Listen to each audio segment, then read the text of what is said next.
Joyful Eating, episode 294, and we're going to be talking about how to stop losing and regaining the same weight, especially if you're a food lover. So I'm Jules Clancy. I'm your favorite food-loving food scientist from Australia that you didn't know you had. And I help food lovers lose weight with ease and joy without counting calories, without counting anything, without giving up the foods you love or missing out on your social life. So our plan for today is I'll just share the story behind this episode, and then we'll look at why you do keep losing and regaining the same weight, and then how to stop, like what to do differently. And then I'll share an invitation for you, and I've got some personal things at the end if you want to see what's going on in the world of Jules. So basically, the story behind this is I was actually did a survey of Stonesoup readers, so my blog, and one of the questions I asked was, what are your biggest frustrations or things that you're struggling with around food and weight? And one of the themes that came up was there's this whole yo-yoing thing of, oh, I keep losing and I'll lose it and then I gain it back and then I lose it and I gain it back, and theme of losing and regaining the same weight. So I thought, perfect, let's do a podcast episode on it. So let's first look at why that happens. So basically, the reason why you keep losing and regaining that same weight is because whatever technique you've used to lose the weight, it's not sustainable. So you haven't been able to continue that method. And so then, of course, when you stop following that plan, because the thing is, like, all diets work. When you follow them, all diets will get you to lose weight, whether it's low fat, low carb, keto, counting calories, all those things work. When you follow them, they work. But of course, what happens is they're not sustainable. And the reason they're not sustainable is because there's a huge psychological component to hunger. And so when we're restricting and we're denying ourselves and we're following somebody else's plan, that actually increases the actual hunger that our brains have. Our brain is noticing this and it's building the desire for food because it's, oh, food is scarce. Yeah, next time we get the opportunity to eat more, we should. So whenever we're restricting, yes, we can do it for a certain amount of time, but ultimately we can't keep doing it forever. And first of all, because it's generally not fun and we don't want to do it, but also on a physiological level, it's the restriction has actually built up this hunger. And so then something will happen, and then it all falls apart and you stop following that plan. And so you go back to eating whatever, whenever, and probably eating more because you've been in that restrictive mode. And that ends up in you either going back to where you were before you started, or even gaining more, which is very frustrating and not fun at all, right? Because you put in all this effort and then you're like, oh, I'm back to where I was, and sometimes even worse off than you were. The good news is, though, we're not doomed to this being in this treadmill of gaining, losing, gaining, losing. Alternative is, on a very simple level, is to DSD, do something different, which is an acronym I got from a business coach I used to follow. So yeah, DSD, do something different. And so the thing that I recommend doing differently is, before you embark on any weight loss project, just checking in with yourself and asking yourself, could I keep doing this for a decade? Could I keep doing this every day for 10 years? And if the answer is, yep, absolutely, I would love to be eating in this way for a decade, then you're probably onto something that's sustainable that you can do. And so therefore, go ahead and proceed.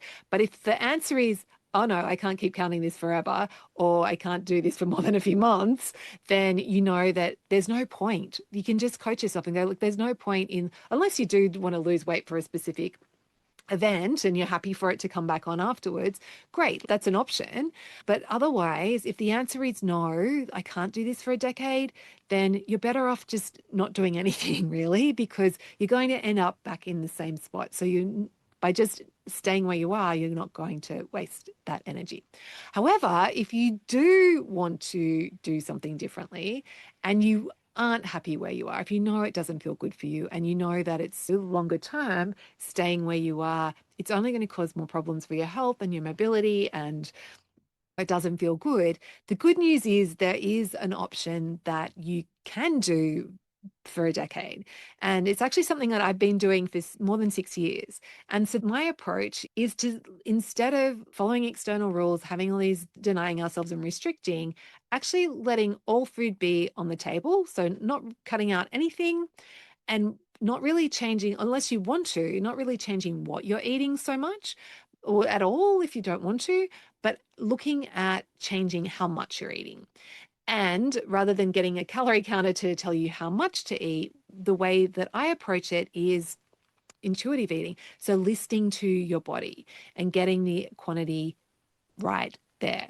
So working with your body to get the quantity of food right.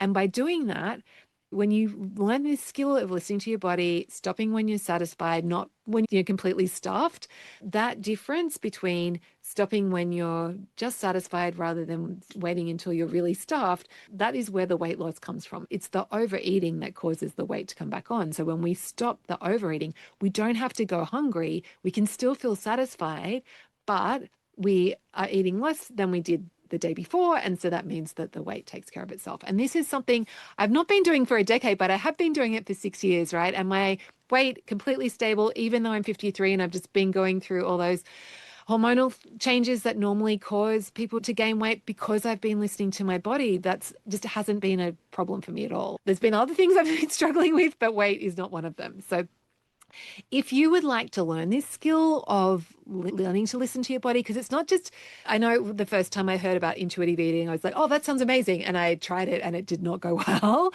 So there is some nuance to it. So if you'd like to learn the nuance and learn how to listen to your body and eat in this way that feels really good without external rules, then I'd love you to come and join me in the Naturally Healthy Club. So it's my 6 month and it's a group coaching program. And I do that very deliberately because when we are making changes, like that social aspect of changing with other people, even though I'm a massive introvert, it really makes a difference to getting that support. And we do it slowly and gently over 6 months. So there's no stress, there's no pressure to get in and do some 30-day challenge. It's really a gentle process where you're learning a new skill and changing your habits. And at the same time, we also look at changing your identity as well, so that you stop seeing yourself as someone who yo-yos or someone who is gaining and losing weight all the time or someone who struggles, and start seeing yourself as this naturally healthy person who has a great relationship with food, who goes out and travels and enjoys food and eats out at restaurants and gets to enjoy all the food you love without it being a problem for your weight. So if any of that is sounding good, then come and join with us in the Naturally Healthy Club. I'll put the link to the waitlist page because we open twice a year, but if enrollments aren't open right now, but you can get on the waitlist and you'll be first notified when we do open, and we often do sell out. So it's a good idea to be on the waitlist. Okay. And so if you want to stay on for the personal stuff, so my best bite I had recently, I love my slow cooker so much. And actually I've got a program called Slow Cooker Magic. So if you would like to get better at slow cooker meals, that's definitely worth checking out. But yeah, so last week I made a slow cooker, like a whole chicken in the slow cooker with mustard and rosemary. It was actually an idea, that flavor combo was an idea I got. I was flicking through a Gourmet Traveler magazine. I was like, oh, mustard and rosemary with chicken sounds amazing. So yeah, slow cooked that. And then we had it with, oh my goodness, I can't remember what we had it with. The chicken was just so succulent and so tasty. And there was a bit of cream in the sauce, like the cream and mustard. And then with the rosemary, it was so good. And I actually just finished the leftover chicken breast with my lunch yesterday. And I was like, wow, there's so much flavor here. It was really good. Okay, so that one's my best bite. And then what I'm excited about is at the time of recording, I'm going to Sydney this week to see my friends. I haven't been to Sydney for over a year. I can't believe it. So yeah, and I have a project at the moment. I think as we're getting into midlife and when you're raising a family and growing a business, it can be easy to forget about your friendships. And I know that that's something that does slip and that I have let slip a little bit over my child rearing days. And so it's something that I'm actively being more intentional about and just connecting with people that used to be very good friends. So I'm excited about seeing them. And of course, eating out for every meal. And I know I'm going to come home the same weight because I know how to listen to my body. So all good things in the world of Jules. Okay, have a fantastic week and I'll catch you next week.